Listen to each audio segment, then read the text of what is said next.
मोक्षमार्गस्य नेतारं भेत्तारं कर्मभोक्ताम् ज्ञातारं विश्वतत्त्वानां वंदे तद्गुणलब्धये। अंतिम शासन नायक 1008 भगवान महावीर स्वामी की जय। द्वादशांग श्रुतदेवी की जय। स्वाध्याय कक्ष संपेपर्यंत आपल्या सर्वांना चतुर्विध आहाराचा त्याग असणार आहे। शिक्षाव्रतांचं स्वरूप आपण बघतो आहे आणि शिक्षाव्रतामध्ये मुनी व्रत पाळण्याचं जे प्रशिक्षण जीवाला घ्यावं लागतं त्याला म्हणायचे आहे शिक्षाव्रत। शिक्षाव्रतामध्ये सामायिक पहिलं सांगितलं, प्रोषधोपवास, भोगोपभोग परिमाण आणि अतिथी संविभाग। आत्म्याच्या स्वरूपामध्ये साम्यभावपूर्वक लीन राहणं याला म्हणायचं सामायिक। मोह क्षोभ विहीन परिणाम, समतारूप परिणाम, लाभ हानी, जय पराजय, सुख दुःख या सगळ्या द्वंद्वांच्या अतीत जेव्हा हा आत्मा आत्मस्वरूपामध्ये तल्लीन राहतो ती भूमिका आहे सामायिकाची भूमिका। या सामायिकाच्या भूमिकेमध्ये निर्विकल्पपणा हा महत्वपूर्ण आहे। सामायिक करताना वेळेची मर्यादा, क्षेत्राची मर्यादा, द्रव्य, काल या सगळ्यांच्या मर्यादापूर्वक सामायिक श्रावकाला करायला सांगितलं आहे आणि तेही अभ्यास रूपाने। अभ्यास रूपाने जरी करत आहे तरी देखील सामायिकाच्या काळामध्ये हा जीव साधक मुनींप्रमाणे भासित होतो। म्हणून चेलोपसृष्टीरिव म्हणजे जणू काही कपड्यांचा उपसर्ग झालेला आहे अशा प्रकारचा हा श्रावक त्या ठिकाणी असतो आणि म्हणून त्याला उत्कृष्टपणे भाव भासना त्या प्रतीती त्या समयामध्ये संभवनीय आहे। हे सामायिक झालं। प्रोषधोपवास, प्रोषध आणि उपवास। प्रोषध म्हणजे एक वेळा आहार घेणं आणि उपवास म्हणजे चतुर्विध आहाराचा पूर्णतः त्याग असणं दिवसभरासाठी। आणि नंतर परत दुसऱ्या दिवशी पण प्रोषध म्हणजे अष्टमी आणि चतुर्दशी हे दोन उपवासाचे दिवस आणि त्याच्या आधी येणारी सप्तमी आणि नवमी किंवा तेरस आणि पौर्णिमा किंवा तेरस आणि अमावस्या अशा वेळेला एकासन ही जी भूमिका आहे ही प्रोषधोपवासाची भूमिका आहे। आणि प्रोषधोपवासामध्ये जीवानी जास्तीत जास्त आपला उपयोग आत्मतत्वावर केंद्रित करायचा आहे। विनाकारण कथांमध्ये विकथांमध्ये त्याला रमायचं नाही। किंवा आम्ही म्हटलं आज आम्हाला प्रोषधोपवास आहे पिक्चर पाहू, प्रोषधोपवास नाही तो। कारण आम्हाला उपवास म्हणजे आत्म्याच्या जवळ मॅक्झिमम राहायचं आहे आणि आत्मसाधना करायची आहे, अनुकूलता प्राप्त करायची आहे, ही प्रोषधोपवासाची भूमिका आहे। म्हणून अनेक गोष्टींचं वर्जन प्रोषधोपवासात सांगितलेलं आहे। नंतर तिसरं व्रत सांगितलं, भोगोपभोग परिमाण। भोगांचं आणि उपभोगांचं परिणाम हे लिमिटेड जीवनामध्ये ठेवायचं आहे, त्याची मर्यादा आखायची आहे। आणि चौथं सांगितलं की अतिथी संविभाग, आमच्या विभागातला भाग अतिथींना देणं। आमच्या काही उदरनिर्वाहाची जी साधनं आहे, आहाराचं जे आम्ही आज तयार केलेलं आहे त्याच्यामधला एक वाटा अतिथींसाठी ठेवणं हा झाला आहे अतिथी संविभाग। म्हणून अतिथी संविभागामध्ये कोणत्याही प्रकारची फळाची अभिलाषा न ठेवता भक्तिपूर्वक धर्मरक्षणासाठी मुनी किंवा आर्जिका, शुल्लक, शुल्लिका यांना चतुर्विध दान देणं हा अतिथी संविभाग म्हटल्या जातो। अतिथींचं योग्य रीतीने काळजी घेणं ही अतिथी संविभाग। आणि या अंतर्गत आपण 4 दानांची चर्चा पण बघितलेली होती, आहारदान, ज्ञानदान, औषधदान आणि अभयदान। आहारदानामध्ये जी व्यक्ती प्रसिद्ध झाली ती आहे श्रेयांस राजा, आहारदानदाता। ज्ञानदानामध्ये जी व्यक्ती प्रसिद्धीला आलेली आहे तिचं नाव होतं कौंडेश गवळी, जे पुढे कुंद कुंद आचार्य बनले। औषधदानामध्ये कोण प्रसिद्धीला आलं? दोन आपलं राहिलं होतं, औषधदान आणि अभयदान. औषधदानामध्ये कुणाची प्रसिद्धी झालेली आहे? श्रीकृष्ण. हम्म? श्रीकृष्ण. हा, श्रीकृष्णाचं नाव तसं येते की त्यांनी मुनींना दुर्धर अशी व्याधी चढली होती, तर त्यांनी श्रीकृष्णाने असे औषधीचे लाडू तयार करून दिलेले होते. पण कथा कौमुदीमध्ये कथा आलेली आहे, आठवते का? पूर्वी वाचलेली कथा ऋषभसेनाची. ऋषभसेना ही आदल्या भवामध्ये एक मुलगी होती आणि ही नागश्री नावाची ब्राह्मणाची मुलगी होती आणि ती मंदिरामध्ये झाडलोट करण्याचं कार्य करत होती. ही कार्य करत असताना एक दिवस मंदिरामध्ये मुनी त्या ठिकाणी बसले.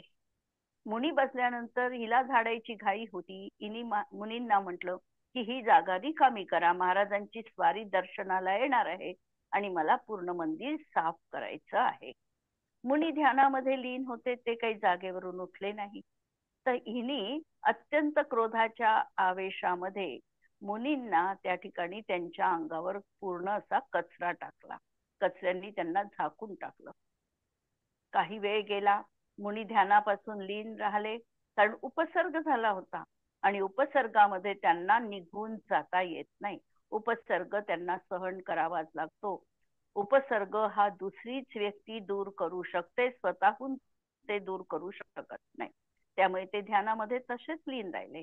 राजाची स्वारी आली आणि राजाने बघितलं की इथे काहीतरी कचऱ्यामध्ये हलनचलन दिसते आहे आणि म्हणून त्यांनी कचरा बाजूला केला. कचरा बाजूला केल्या तर मुनी महाराज त्यांना दिसले. त्यांनी अत्यंत आदरपूर्वक मुनींची सेवा शुश्रूषा केली, त्यांना औषध वगैरे. हे ती नागश्री बघतच होती आणि मग तिला जाणीव झाली, अरे हे कोणीतरी फार मोठे अतिथी आहे, की राजाही ज्यांचा सत्कार करतोय, आदर करतो आहे. आणि तिला खूप पश्चाताप झाला आणि पश्चातापाने दग्ध होऊन ती मुनींच्या चरणाशी नतमस्तक झाली.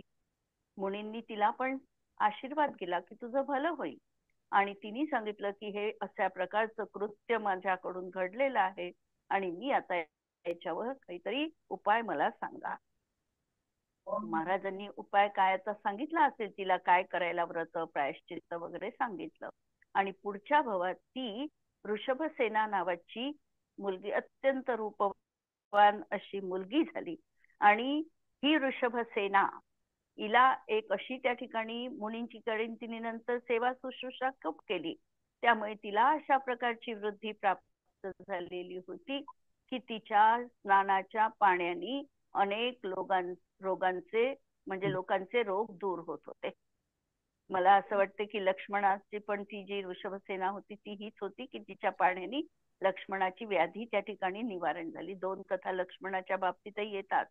कुणी असं म्हणतात की हनुमानाने तो पर्वतच उठून आणला औषधासाठी, पण ही पण कथा येते.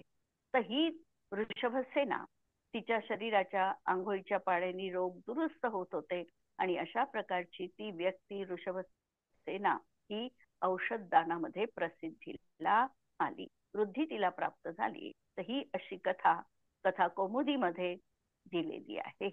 आणि नंतर अभयदान, अभयदानामध्ये देखील अशाच प्रकारची कथा कोणी अभयदानामध्ये प्रसिद्ध झालेलं? डुक्कर आणि सिंह. सुकर आणि सिंह. हा, डुक्कर सुकर हा प्रसिद्धीला आलेला आहे. याच म्हणजे काय कथा आहे आठवते?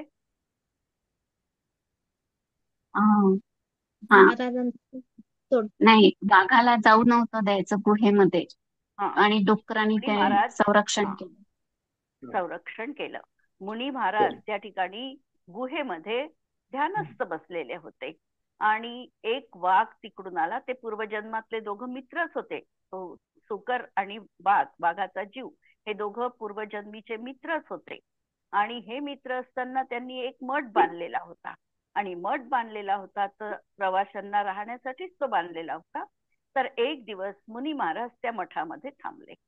एका मित्रांनी त्या मुनी महाराजांना हाकलून लावलं आणि दुसऱ्या मित्रांनी त्या ठिकाणी ढोंगी संन्यासाला राहायला जागा दिली.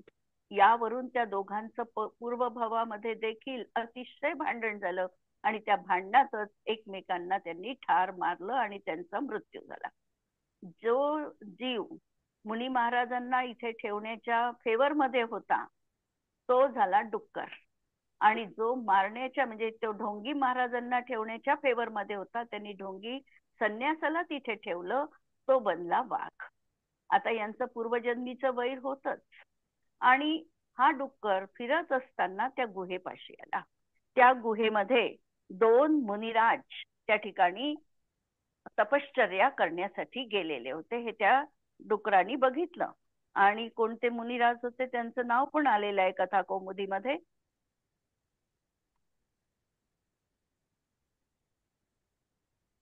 समाधिगुप्ती आणि त्रिगुप्ती मुनी. 2 मुनींचे नाव समाधिगुप्ती आणि त्रिगुप्ती नावाचे असे 2 मुनी त्या गुहेमध्ये ध्यान धारणा करण्यासाठी गेले. हे डुकरांनी बघितलेलं होतं आणि तो तिथे विनयपूर्वक नतमस्तक झाला, कारण त्याचे पूर्वभावातही भाव खूप चांगले होते. त्यामुळे तो नतमस्तक झाला त्या ठिकाणी मुनींच्या समोर आणि तिथे थांबला. त्याच काळामध्ये तो वाघ झालेला त्याचा जो मित्र होता पूर्वजन्मीचा वैरी, तो त्या ठिकाणी आला. त्याला माणसांचा वास आला आणि त्या माणसाच्या वासाने त्यांनी गुहेत प्रवेश करण्याचा प्रयत्न केला. गुहेत प्रवेश करत असताना हा डुक्कर तिथून ते पाहतच होता आणि त्यांनी वाघावर झेप घेतली. वास्तविकता हा डुकराचा वाघाशी सामना करण्याचा काही इतका तालमेल जमतच नाही, पण तरी देखील कोणत्याही परिस्थितीत मुनींना मी संरक्षण देईलच, त्यांना त्यांचा जीव वाचवील, केवळ एकमेव या उद्देशाने त्या डुकराने त्या वाघाचा सामना केला. परिणाम हा झाला की दोघही परत मरण पावले. परंतु या डुकराचा भाव मुनींना वाचविण्याचा होता, त्यामुळे तो स्वर्गामध्ये वृद्धिधारी देव बनला. आणि हा जो जीव होता वाघाचा जीव, हा मात्र त्या ठिकाणी मारण्याचा भाव होता आणि म्हणून नरकामध्ये तो गेला. अशा प्रकारे अभयदानामध्ये ही गोष्ट त्या ठिकाणी प्रसिद्धीला आलेली आहे. सुकर हा त्या ठिकाणी प्रसिद्धीला आलेला आहे. अशा तऱ्हेने हे आपण 4 शिक्षाव्रतांचं प्रकरण पूर्ण बघितलेलं आहे. 5 अनुव्रत, 3 गुणव्रत आणि 4 शिक्षाव्रत. यावर कुणाला काही प्रश्न?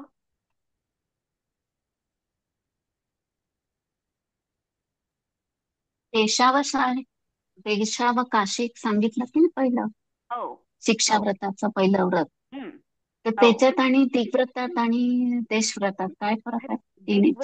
दिग्व्रत म्हणजे आजन्मत्याग, देशव्रत आणि देशावकाशिक व्रत दोन्ही एकच आहे.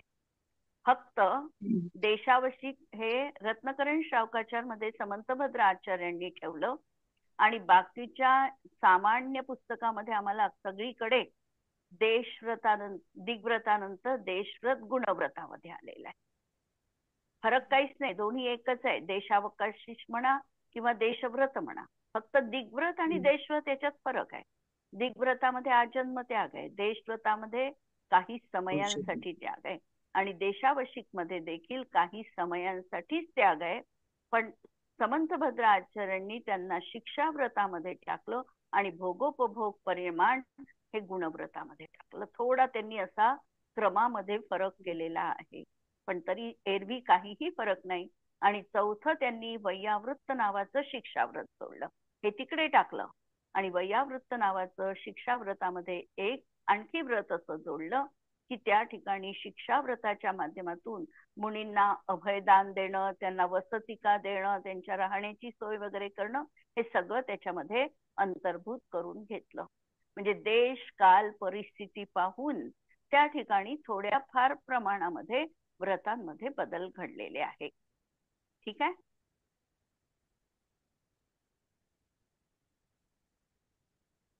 आता प्रश्न मी विचारते, व्रत कशाला म्हणतात? तत्वार्थ सूत्रामधली व्याख्या सांगू शकता किंवा साधी व्याख्या सांगू शकता? हिंसा नृतस्तेया ब्रह्म परिग्रहेभ्यो विरतिर्व्रतम्. या 5 पापांपासून विरत होणं याचं नाव आहे व्रत. किंवा चांगल्या कार्यामध्ये प्रवृत्त होणं, नियमांनी जीवन बंदिस्त ठेवणं, याला आपण व्रत म्हणू शकतो. व्रतामध्ये आवश्यक नाही की हे 12 व्रत तर सांगितलेले आहे, पण छोटे छोटे व्रत देखील आम्ही जीवनामध्ये अंगीकार करू शकतो. अनेक व्रत आपल्याला माहिती आहे की झोपताना नियम घेऊन झोपणे, उठल्याबरोबर आमचा आराध्य देवतेचं आम्ही चिंतन करणं, मनामध्ये आजचा मला दिवस दिसला याचा उपयोग मी पूर्ण धर्म कार्यासाठी करेल हा भाव ठेवणं, किंवा अशा प्रकारच्या अनेक गोष्टी मनामध्ये चिंतन करून आम्ही व्रताची साधना जीवनात करू शकतो. हे झालं व्रत. आता फरक सांगायचा आहे. अणुव्रत आणि महाव्रत, अहिंसानुव्रत आणि अहिंसा महाव्रत, याच्यामध्ये काय फरक आहे? अहिंसा अणुव्रत आणि अहिंसा महाव्रत. अनुव्रत श्रावकांसाठी आहेत आणि महाव्रत मुनींसाठी आहे. हे बरोबर आहे, पण त्या 2 व्रतातच फरक कोणता आहे? इकडे कोणते नियम पाळावे लागतात आणि महाव्रतांना कोणते नियम पाळावे लागतात? अहिंसानुव्रतामध्ये जीवाचा प्रयत्न करणे, संकल्पपूर्वक जीवाचा घात न करणे. अहिंसानुव्रत अनुव्रत आणि महाव्रतामध्ये कोणत्याही प्राण्यांची विराधना न करणे. पहिला म्हणजे या ठिकाणी फक्त संकल्पी हिंसेचा त्याग आहे अणुव्रतामध्ये, आणि महाव्रतामध्ये 4ही प्रकारच्या हिंसेचा त्याग आहे. हे बरोबर. दुसरा फरक काय कराल? सत्यानुव्रत नाही, अहिंसानुव्रतामध्येच आणि अहिंसा महाव्रतामध्ये हा पहिला फरक बरोबर आहे. एकामध्ये संकल्प हिंसेचा त्याग आहे, याच्यामध्ये संपूर्ण हिंसेचा त्याग आहे. दुसरा फरक स्थावर हिंसाचे पूर्ण त्याग. स्थावर हिंसेचा म्हणजे काय झालं? त्या ठिकाणी अणुव्रतामध्ये त्रसकायिक जीवाच्या हिंसेच्या विराधनेचा त्याग आहे, पण स्थावरकायिक जीवाची हिंसा होऊ शकते, करता येते, जाणून बुजून नाही, पण अपरिहार्यपणे काम करताना त्याला करावी लागते. 2 मध्ये फरक करायला शिका आता, की हे काय मला करावंच लागते, पण करावं लागते आणि मला हे माझ्याकडून घडतं आहे, म्हणजे मला ही जबरदस्तीने माझी इच्छा नाही आहे आणि तरी मला करावी लागते. हा भाव जेव्हा आम्ही कोणत्याही कार्यामध्ये ठेवू त्यावेळेला त्या कार्याच्या मागचा आमचा कर्तृत्व भाव गेलेला असेल. म्हणून दुसरा फरक की श्रावकामध्ये अणुव्रतामध्ये अहिंसानुव्रतामध्ये त्रसकायिक जीवाच्या हिंसेचा त्याग आहे, पण स्थावरकायिक जीवाच्या हिंसेचा त्याग नाही. महाव्रतामध्ये 2ही प्रकारच्या हिंसेचा त्याग आहे. तिसरा महत्वाचा फरक, आता हा थोडासा वरच्या स्टँडर्डचा आहे पण मुद्दाम सांगते आहे. तिसरा फरक हा की अणुव्रतामध्ये जो श्रावक आहे त्याला अनंतानुबंधी आणि अप्रत्याख्यानावरण या 8 कर्मांच्या अनुदयामध्ये असणारा अहिंसेचा भाव आहे, आणि मुनींच्या जीवनात 12 कषायांच्या अनुदयात असणारी अहिंसा आहे. तिसरा फरक, हा फरक आता मी सांगणार नव्हती, पण आपण थोडंसं रिव्हिजन करतोय तर डिटेलमध्ये जायला काही हरकत नाहीये. कोणता आहे फरक? श्रावकांना अनंतानुबंधी आणि अप्रत्याख्यानावरण कर्माचा अनुदय आहे. अनुदय आहे म्हणजे काय? क्षयोक्षम आहे. या अनुषंगाने तो श्रावकाची व्रत पाळतो. आणि मुनींना काय आहे? अनंतानुबंधी, अप्रत्याख्यानावरण आणि प्रत्याख्यानावरण या 12 कषयांचा क्षयोक्षम आहे, म्हणून मुनींची व्रत ते पाळत आहेत. फरक आलाय लक्षात? आपल्याला क्षम आहे म्हणजे कसा समजायचं काय? अनंतानुबंधीचा क्षयोक्षम नाही हे कसं लक्षात? नाही, क्षयोक्षम नाही असं नाही. जीवाची आमची अनंतानुबंधीचा जर जीवाला उदय असेल तर त्याचे परिणाम अनंत अनुबंधाला कारणीभूत आहे. खूप त्याच्या अंतःकरणात तो परिणाम अनंत काळपर्यंत धुमसत राहतो. आणि जेव्हा अनंतानुबंधी गेलेली आहे तर तो कार्य करत असताना तो परिणाम खूप वेळ तो अंतःकरणात धरून नाही ठेवणार. एखाद्याचं भांडण झालं समजा, भांडण झालं, श्रावकही अंतःकरणात काही काळ ठेवेल, पण खूप खूप काळ, 6 महिन्यापेक्षा जास्त काळ तो मनात ठेवणार नाही. झालं होतं भांडण, वैर विसरून जाईल आणि परत तो त्याच्याशी पूर्ववत वागू शकेल. पूर्ववत जरी नाही वागला तरी त्याच्या विषयी अंतःकरणामध्ये द्वेष बुद्धी, याचं वाईट झालं पाहिजे, सूड बुद्धी, हे तो ठेवणार नाही. असा जर त्याचा भाव असेल तर तो अनंतानुबंधी जनित नाही हे समजायचं. आणि त्याचा भाव असा असेल की नाही, याला तर मी कधी कधी याचा बदला घेईलच, यांनी मला असा अपमान केला होता, यांनी मला असं दुःख दिलं होतं, मला या आता शक्य नाही, मी कधी कधी याचा बदला वचपा घेईल. जसं कमठाणी पार्श्वनाथ स्वामींचं केलं, तसा भाव असेल तर तो अनंतानुबंधी आहे समजायचं. आपल्या परिणामांची जाती दुसरं कुणीही जाणू शकत नाही. आम्हीच आमच्या परिणामांची जाती जाणू शकतो. म्हणून आमचा भाव, आमच्या परिणामाचा परीक्षक आम्हाला स्वतःला आम्हाला व्हायचंय. आम्हाला ठरवायचंय मनात की आम्हाला असा भाव आहे का, की खूप संक्लेश आहे का, खूप अंतःकरणात आम्ही एखादी गोष्ट पक्की धरूनच ठेवतो का, की विसरतो. जसं आठवण ही कला आहे तसं विस्मरण ही त्याही पेक्षा मोठी कला आहे जीवनात. की विसरता यायला पाहिजे, वाईट गोष्टी विसरता यायला पाहिजे, मनातून पूर्ण निर्मळता अंतःकरणात आली पाहिजे. म्हणून अनंतानुबंधी ही अशी खूप मनात पक्क काळीमा असणारी आहे. आणि जो मुनींच्या जीवनात आहे, म्हणून आम्ही म्हणतो, काय म्हणतो, निर्मल मुनी नाही, कोणतं आपण सुची जलाचं म्हणताना 24 तीर्थ, मुनी मन सम उज मुनी मन सम उज्ज्वल नीर. आम्ही पाणी कसं घेतलंय, मुनी मन सम. मुनींचं जसं मन निर्मळ आहे, आत्ता आला होता वाईट विचार, पुढच्या क्षणी निघून गेला. मुनी मन सम उज्ज्वल नीर, असं उज्ज्वल नीर आहे हे मुनींच्या मनाप्रमाणे. तसं आमचं मन आम्हाला नित्य घासून पुसून स्वच्छ करता येतं का? अनेक वर्षाचा कचरा आम्हाला आमच्या डोक्यात साठवायचा नाही. आमचा मोबाईल खूप तुम्ही स्टोअर केलं तर काय होतंय, स्लो चालतो. मग तुम्हाला काय करावं लागतंय, मोबाईल मधल्या काही डाटा डिलीट करावा लागतो. कोणता डाटा डिलीट करता, जो कामाचा नाही, कामाचा नाही तो करता ना. तसं आमच्या मनामध्ये देखील अनेक बिनकामाच्या गोष्टी आम्ही स्टोअर करून ठेवलेल्या आहेत.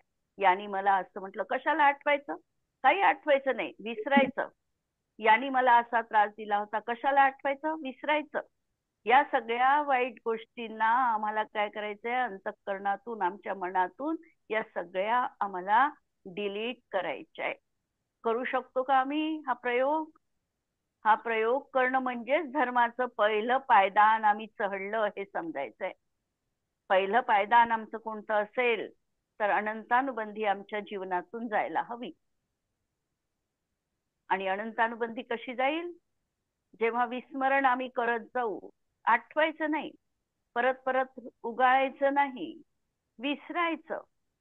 ठीक आहे, मंजिलीच विचारला ना प्रश्न? हो हो. हा, ठीक आहे.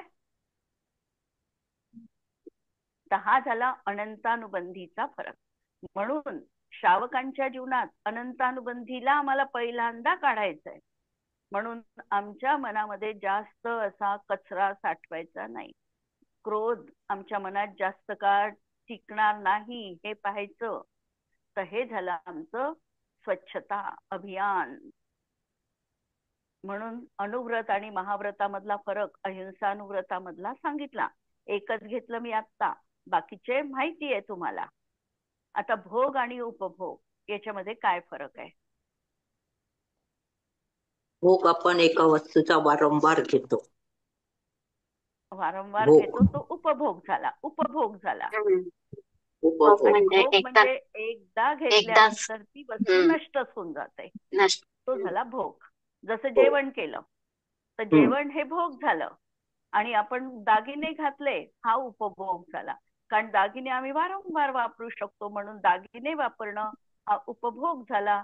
घरामध्ये आम्ही राहतो हा उपभोग झाला. वस्त्र आम्ही नेहमी वापरतो तेच बरं. जर तुम्ही आता एकच वेळा वापरायचं ठरवलं तर त्याला भोगात टाकावं लागेल. थ्रो अँड यूज नाही करायचंय इथे. यूज अँड थ्रो नाही करायचंय. आजकाल जसं संस्कृती आली आम्ही पेला काय म्हणत होतो पूर्वी. पेला हा उपभोग घेण्यासारखा आहे. उपभोग. आज आमचे चहाचे पेले कसे आहे भोगात यूज आलेले आहे. यूज अँड थ्रो हे नाही. एक वेळेला वापरली की ती वस्तू नष्ट झाली त्याला म्हणायचं भोग. आणि वारंवार जी गोष्ट आम्ही वापरू शकतो तो झाला उपभोग. यम आणि नियम याच्यामध्ये काय फरक आहे? यम हा जीवनपर्यंत असतो आणि नियम हा काही साठी. काही कालासाठी घेतला असतो. म्हणजे पहिले यम घेतलेला आहे. यमामध्ये परत मर्यादा करून जेव्हा आम्ही नियमांना अजून छोटं करतो किंवा त्याची चौकट आम्ही अजून छोटी करतो तेव्हा तो झाला नियम. जसं आम्ही यम घेताना दिग्व्रत घेतलं आणि त्या दिग्व्रतामध्ये काही काळासाठी घेतलं देशव्रत तर देशव्रत झाला नियम आणि आजन्म घेतला तो झाला यम.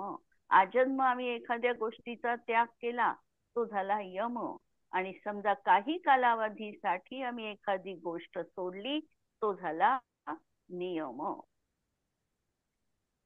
नंतर दिग्व्रत देशव्रत झालं. यम घेतल्यावर नियम घ्यायची काय गरज आहे? यमामध्ये नियम आलाच ना. यमामध्ये आला पण तरी त्याच्यात अजून यम आम्ही आजन्म केला मोठी मर्यादा घेतली.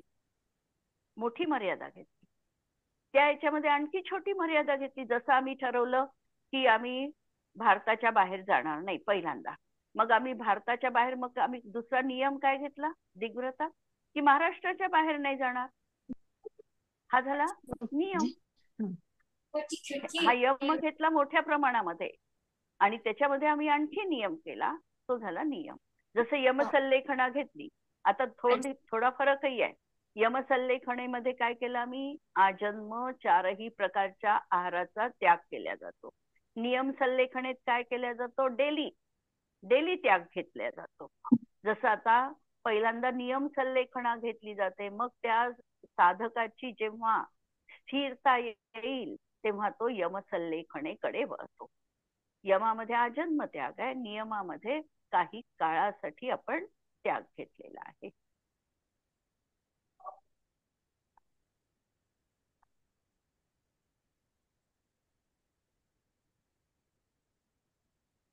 शिक्षाव्रते जो पाळतो तो अनुव्रती आहे की महाव्रती आहे? सामायिक नंतर भोगोपभोग परिमाण हे जे शिक्षाव्रत 4 सांगितलेले आहे अतिथी संविभाग हे कुणासाठी सांगितलेले आहे? मुनींचे आहे की श्रावकांचे आहे? अंशतः नाही श्रावकांचेच आहे ना हे श्रावकांचेच आहे. श्रावकांचेच आहे. कारण श्रावकांनी प्रशिक्षण घेण्यासाठी हा अभ्यास त्यांनी सुरू केलेला आहे. आता की अभ्यास करतो आहे.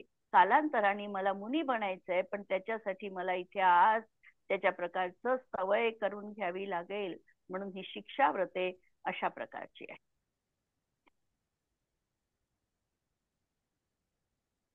अनर्थ दंड जे आमचं व्रत आहे या अनर्थ दंडाचे 5 भेद कोणते केले? पापोपदेश, पहिला पापोपदेश, हिंसादान, अपध्यान, दुष्कृती, प्रमादचर्या या 5 गोष्टींपासून श्रावकांनी दूर राहायला पाहिजे. एवढ्या जरी आम्ही अनर्थदंड व्रत जर आम्ही पाळलं तर अनेक गोष्टींना आमच्या जीवनातून विराम प्राप्त होतो. दुःश्रुती, आम्हाला वाईट काही ऐकायचंच नाही, आम्ही वाईट ऐकतो आणि म्हणून आमच्या मनामध्ये वाईट विचार येतात, म्हणून दुःश्रुती. नंतर प्रमादचर्येमध्ये देखील आमचं आचरण कसं असणार आहे, एखाद्या साधू पुरुषाप्रमाणे असणार आहे, अप्रमत्त असणार आहे. म्हणून प्रमादचर्या की आम्ही ते काढून टाकलेलं आहे जीवनातून. अपध्यान, कधी कधी विनाकारण मनामध्ये अशा प्रकारचा संताप आमचा होतो आणि दुसऱ्याचं असं व्हावं असं मनामध्ये येतं, हे आमच्यासाठी आहे अपध्यान. आणि हिंसादानामध्ये हिंसेची उपकरणं आम्ही दुसऱ्यांना देतो दानामध्ये, हे हिंसादान आहे. आणि पापोपदेश म्हणजे आम्हाला 6 प्रकारच्या क्रिया करायला आदिनाथ स्वामींनी सांगितलं. या व्यतिरिक्त ज्या काही आमच्या क्रिया आहे होतील, ज्याच्यामध्ये पाप बहुलतेने घडतं, त्या क्रिया, त्याचा उपदेश देणं, हे पापोपदेश म्हटल्या जातं.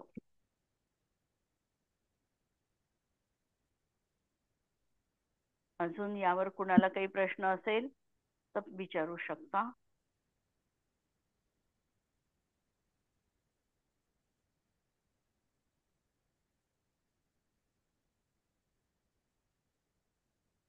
बरेच प्रश्न 3ऱ्या-4थ्या भागामध्ये दिलेले आहे, पण साधेच आहे मग आता.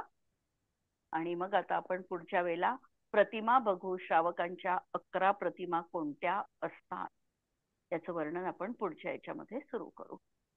ठीक आहे, कोणाला काही यावर प्रश्न आहे?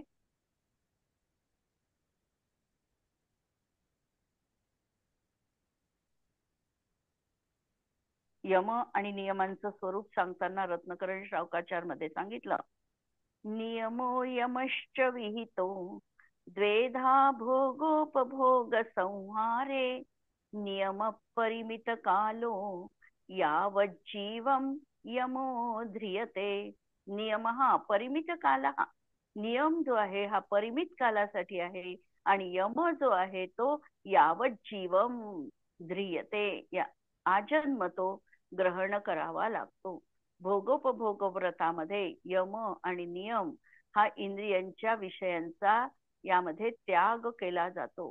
काही दिवसांसाठी आम्ही त्याग घेणं आणि पूर्ण आजन्म त्याग घेणं, अशा प्रकारच्या 2 गोष्टी या ठिकाणी असणार आहे. आणि नियम कशा कशाचे घ्यायचे त्याही साठी सांगितलेलं आहे.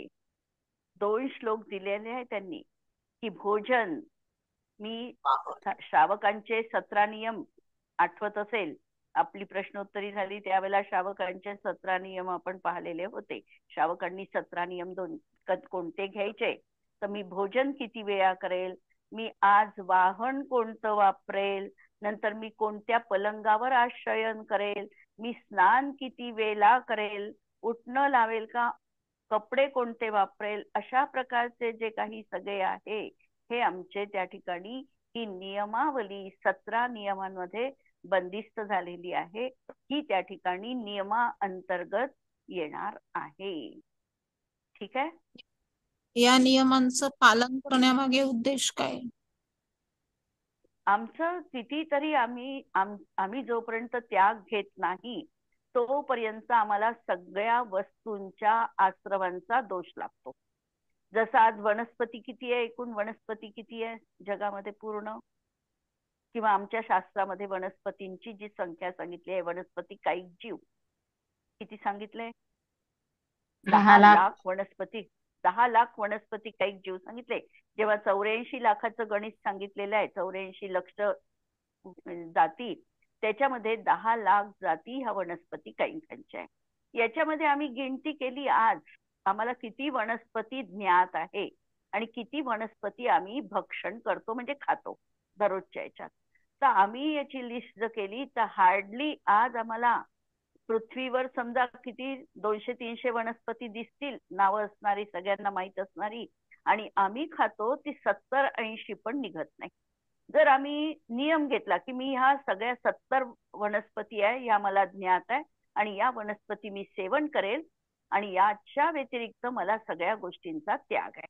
त्याग आहे म्हटल्याबरोबर ह्या ज्या अनंत काही वस्तू मी ग्रहण केल्या असत्या त्या ग्रहणाचं मला जे पाप लागलं असतं, या पापापासून मी स्वतःला दूर ठेवलेला आहे.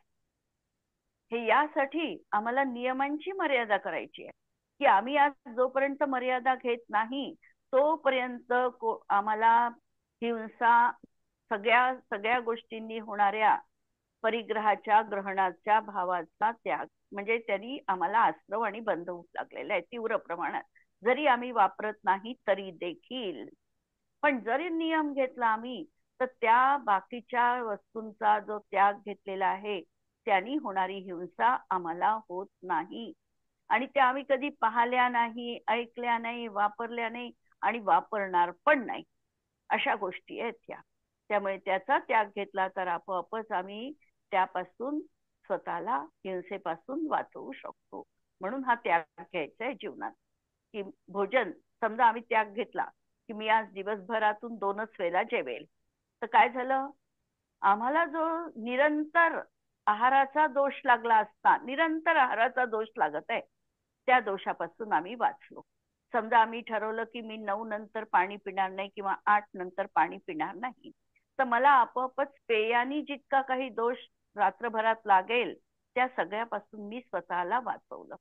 मी ठरवलं की आज मला एवढेच कपडे वापरायचे आहे, तर माझ्या कपाटातल्या म्हणजे कपाटात असणाऱ्या कपड्यांनी होणारा आस्रव पण माझ्याकडून रुकलेला आहे, आणि म्हणून मला ह्या मर्यादा घेणं गरजेचं आहे.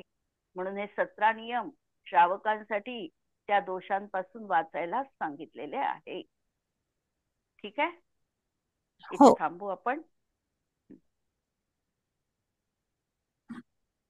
जिनवाणी के ज्ञान ते सूझे लोकालो, सो जिनवाणी मस्तक नमो सदा देत हूँ हो. नमो अरिहंताणम नमो सिद्धाणम नमो आयर्याणम नमो वच्छायाणम नमो लोये सव्वसाहुणम. सर्वांना जय जिनेंद्र.